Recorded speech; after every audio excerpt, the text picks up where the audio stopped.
Hello friends, రేపటి complete episode ఇప్పుడు ఈ వీడియోలో చూడండి. ఇక ప్రకాష్ లహరికి ఫోన్ చేసి, హలో లహరి, ఇంట్లోనే ఉన్నావా? అవును ప్రకాష్, నేను ఇంట్లోనే ఉన్నాను. ఇంట్లో ఉన్నప్పుడు ఫోన్ చేయొద్దని చెప్పాను కదా. ఇంట్లో వాళ్ళకి తెలిసిపోతే నా పరిస్థితి ఎలా ఉంటుందో నీకు తెలుసు కదా. మరి ఎందుకు ఫోన్ చేశావు? అంటే అది లహరి, నిన్ను చూడాలనిపిస్తుంది, అందుకే ఫోన్ చేశాను. నా కోసం బయటికి రావా? అయ్యో ప్రకాష్, నేనిప్పుడు మాత్రం రాను. ఇంట్లో వాళ్ళందరూ ఉన్నారు. మరి ఇంట్లో వాళ్ళందరికీ ఏం సమాధానం చెప్పి రావాలి? దయచేసి నా మాట విను. లహరి, నిన్ను చూడకపోతే అదోలా అనిపిస్తుంది. దయచేసి నా కోసం బయటికి రావా ప్లీజ్? నేను రాను ప్రకాష్, దయచేసి నా మాట విను. అవునా, నువ్వు ఇలా అంటావని మీ ఇంటి బయట ఉన్నాను. ఏంటి ప్రకాష్, ఏం మాట్లాడుతున్నావు? అవును, ఒకసారి నన్ను చూడు, నీకు కనపడతాను. ఇక వెంటనే లహరి టెన్షన్ పడుతూ ప్రకాష్ని చూసి, ఏంటి ప్రకాష్ ఇలా చేస్తున్నావు? దయచేసి ఇక్కడి నుంచి వెళ్ళిపో, నేనే వస్తాను. ఇక ప్రకాష్ నవ్వుతూ, నాకు తెలుసు లహరి, నా కోసం నువ్వు వస్తావని. ఒక్కరోజైనా నిన్ను చూడకుండా ఉండలేను. అలాంటిది ఒక రోజంతా విడిచిపెట్టి ఉంటానా? సరే ప్రకాష్, ఇప్పుడే వస్తున్నాను. ఇక లహరి బయటికి వెళ్తుంటే ఇంతలో ఆనంద భైరవి చూసి, లహరి, ఎక్కడికి వెళ్తున్నావు? అంటే అది అమ్మా, ఏం లేదమ్మా, బ్యూటీ పార్లర్కి వెళ్దాం అనుకుంటున్నానమ్మా, అంతే. ఎందుకు లహరి? స్కిన్ అంతా ఇన్ఫెక్షన్ లాగా అనిపిస్తుందమ్మా, అందుకే బ్యూటీషియన్ దగ్గరికి వెళ్ళాలనుకుంటున్నాను. సరే లహరి, జాగ్రత్తగా వెళ్ళు. అలాగేనమ్మా. ఇంతలో దర్శన్ రావడంతో ఇక వెంటనే ఆనంద భైరవి దర్శన్ దగ్గరికి వెళ్ళి, నాన్న దర్శన్. ఏంటమ్మా? అంటే నువ్వు శరణ్య హనీమూన్ ట్రిప్కి వెళ్ళాలి. ఎలాగో ఏర్పాట్లు చేసేసాం కదా నాన్న. అలాగే అమ్మా. ఇలా అనడంతో శరణ్య సంతోషపడిపోతుంది. ఇక దర్శన్ మాట్లాడుతూ, శరణ్య నా తాళి కట్టిన భార్య, మరి తనతోనే కదా హనీమూన్కి వెళ్ళాలి. ఇలా అనడంతో శరణ్య సంతోషపడిపోతుంది. ఇదంతా విని అనన్య తనకు తాను కిచ్చుకుంటూ, అంటే ఇదంతా డ్రీమ్ కాదు కదా? ఏంటి మరిదిగారు ఇలా మాట్లాడుతున్నారు? నాకే షాక్ ఇస్తున్నాడు. శరణ్య గురించి ఇంత చెప్పినా కూడా అమ్మ మాటనే వింటున్నాడు.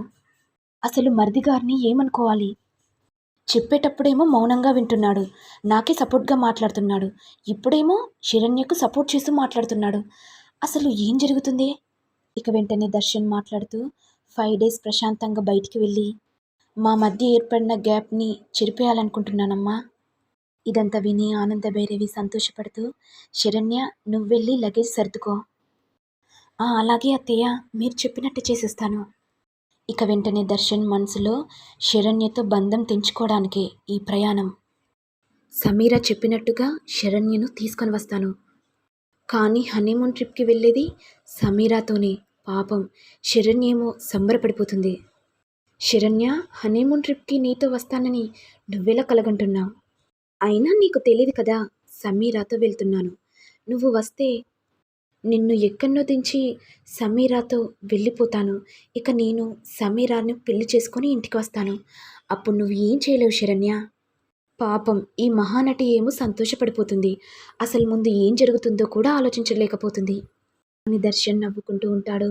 ఇక శరణ్య ఏమో సంతోషపడుతూ తన బ్యాగ్ని సర్దుకుంటూ సంతోషంగా ఉండగా ఇంతలో దర్శన్ రావడంతో, ఏవండి, హనీమూన్ ట్రిప్కి వెళ్దామని మీరు అనేసరికి నేను నమ్మలేకపోతున్నానండి. అసలు మీరేనా అండి ఒప్పుకున్నది?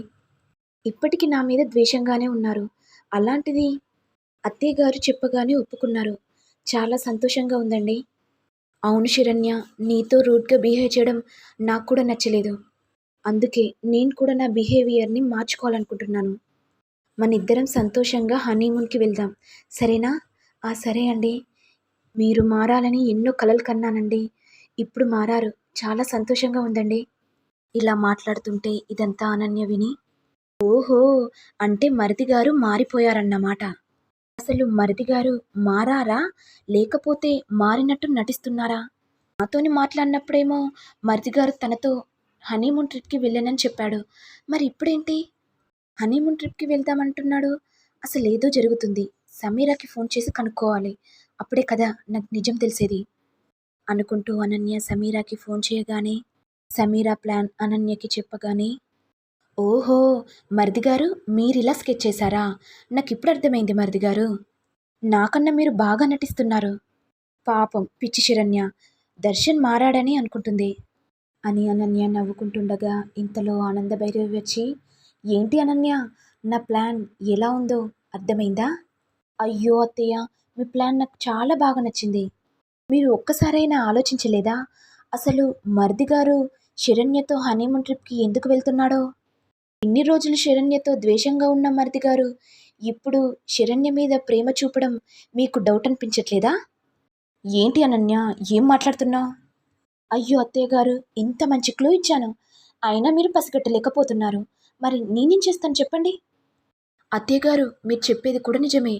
మరిది గారును శరణ్య హనీమూన్ ట్రిప్కి వెళ్ళాలి, అది నాకు సంతోషమే అని అనన్య నవ్వుతుంటే ఇక ఆనంద భైరవికి డౌట్ వచ్చి తన మనసులో తాను, అసలు అనన్య ఎందుకు నవ్వుతుంది, అసలు ఏ ప్లాన్తో వచ్చింది, దర్శన్ శరణ్య హనీమూన్ ట్రిప్కి వెళ్ళమని ఎందుకు చెప్తుంది అని ఆలోచనలో పడగానే వెంటనే అనన్య, ఏంటత్తయ్య, ఏం ఆలోచిస్తున్నారు? శరణ్య గురించి ఆలోచిస్తున్నారా? ఆలోచించండి అత్తయ్య, బాగా ఆలోచించండి. నేను వేసే ప్లాన్ మీకు అంతు చిక్కదు. ఇద్దరు హనీమూన్ ట్రిప్ని ఎంజాయ్ చేసిన తర్వాత మీరు బాగా ఏడుస్తారు అత్తయ్య గారు. ఏంటి అనన్య, ఎక్కువ మాట్లాడుతున్నావు? ఏదో ఒకటి చేసి హనీమూన్ ట్రిప్ని నా చేతులతో నేనే క్యాన్సిల్ చేయించుకోవాలనుకుంటున్నావా? అది నెవర్. నాకు కూడా అదే కావాలత్తయ్య, హనీమూన్ ట్రిప్ని క్యాన్సిల్ చేయొద్దు, వీళ్ళిద్దరూ వెళ్ళాలి తప్పనిసరిగా. వెళ్తేనే కదా నా ప్లాన్ సక్సెస్ అయ్యేది అని అనుకుంటూ అనన్య వెళ్ళగానే ఇక ఆనంద భైరవి మౌనంగా ఉండిపోతుంది. ఇటు శరణ్య ఏమో నవ్వుతూ, ఏవండి, లగేజ్ బ్యాగ్ని సర్దానండి, ఇక మనం వెళ్దామా అండి? వెళ్దాం శరణ్య, తప్పకుండా వెళ్దాం.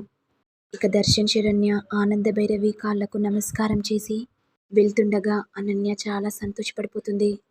మరి నెక్స్ట్ ఎపిసోడ్లో ఏం జరుగుతుందో చూడాలి. దర్శన్ శరణ్యను వదిలేసి సమీరాతో హనీమూన్ ట్రిప్కి వెళ్తాడా, లేకపోతే శరణ్యను ఎక్కడనో వదిలేసి సమీరాను పెళ్లి చేసుకొని ఇంటికి వస్తాడా అనేది నెక్స్ట్ ఎపిసోడ్లో చూడాలి. మరి మీకు వీడియో కనుక నచ్చినట్లయితే లైక్ చేయండి, షేర్ చేయండి, సబ్స్క్రైబ్ చేయండి. Thank you all.